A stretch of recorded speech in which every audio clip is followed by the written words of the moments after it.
This weekend Six Nations actually dished up quite a few interesting games, but there were quite a few questions that also came out of this one. Who is the most dominant and the early favourite to win? Is it Ireland or France? Can any of the other teams actually catch them? Who will get the wooden spoon in 2024? There's been a massive intensity from all the teams so far, and it's just poses the question, will they actually be competitive when they play against the Southern Hemisphere teams this year? Who was the standout player of the weekend? And lastly, what can we expect from this coming weekend of fixtures? Let's start off with the France-Ireland game.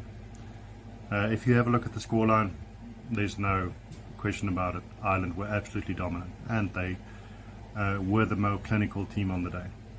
It would have been interesting to see how it played out if France actually had 15 players on the field for the whole game, but that red card really put them back. But then you also have to think about it. Ireland got a yellow card, but it's like the third one that they just got in the past 3 years. So if Ireland can keep a good disciplinary record like that, the other teams have no excuse not to do the same. Can the other 4 teams catch up during the season? Plain and simply said, no. Based on the results, there were a few very close games over the weekend when it came to the other 4 teams, and it was interesting to see exactly what each team actually dished up. If Italy actually played the whole 80 minutes like they did the first 40, England would have been in trouble. And they can upset Wales if they want to, or Scotland for that matter.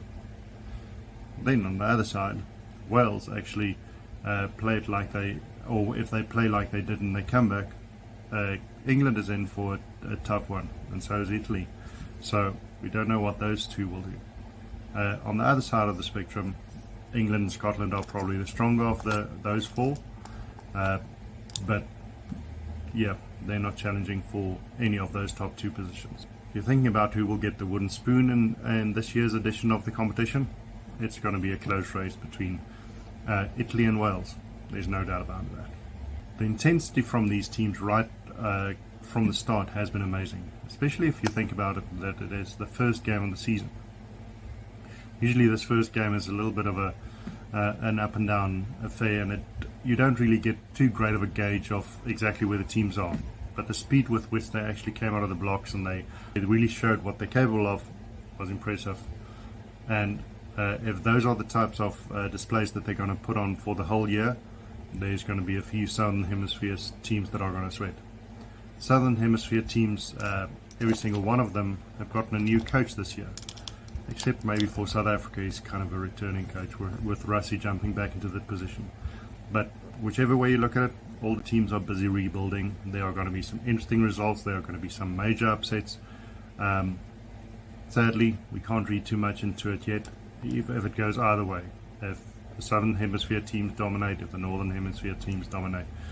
This year, it's just going to be an interesting and entertaining one from a rugby point of view. And I just think everybody should just enjoy the rugby for what it is. When it comes to the standout players of the week, they are just 2 Irishmen that put up their hands more than any of the others. Neither of them got the player of the match, but I would have to say Jamison Gibson-Park, he played an absolute pivotal role in the game.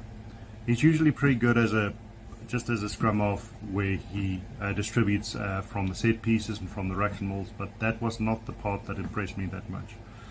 It was as good as normally would be, but he was far more impressive in actually doing the link-up play, where he would run that inside line that a good scrum half runs. And he actually allowed for a lot of the continuity for the Irish team by being in that position to make sure that it keeps going on. And he found himself in a position where he was there at the right time, and he got a try out of it. As far as the forwards go, Ty Byrne, he was the forward of the week in my opinion. And yes, he scored a very glorious try. It was a beautiful thing to see him break the line like that and go 25 meters to go and score under the post, but that's not what I'm talking about. That work rate and that relentless effort that he put in at the contact point, that was what I really appreciated. It was tackle after tackle after tackle, hitting rucks continuously, making sure that the breakdowns were secure for Ireland, but also that they were competing on the French ball and made it difficult for the French to actually play the way that they wanted to. So what can we expect from this coming weekend? Well, that's going to be interesting. The one that's not going to be the interesting one is the Ireland Italy fixture. That one is just going to go one way, and it should be Ireland easily picking up the win there. The England-Wales game should go England's way, but Wales would, however, have been buoyed by the fight back that they put up against the Scottish. So it's going to be an interesting one, whichever way you look at it. They haven't played like that in a long time, and their confidence hasn't been as high, I think, for some time. So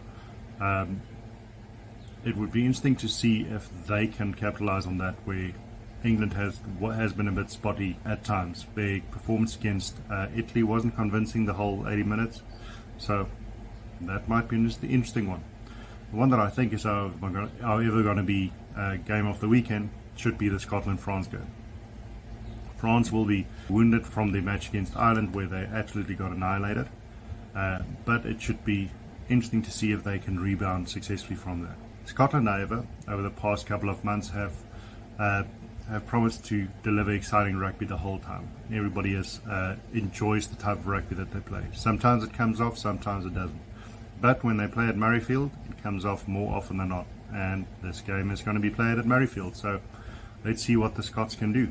Overall, however, we're in for an interesting weekend and an interesting Six Nations just overall, as all of the teams fight for different goals this season.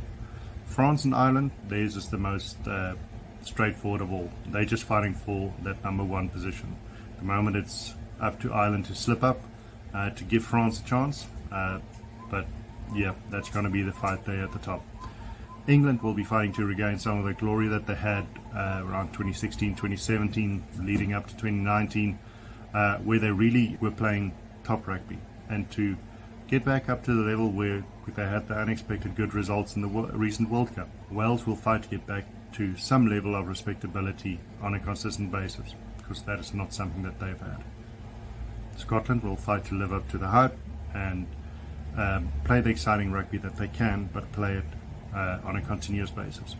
Italy will simply just be fighting not to pick up the wooden spoon, and they just want to pick up a 1 or 2 against some of the other teams to earn some respect.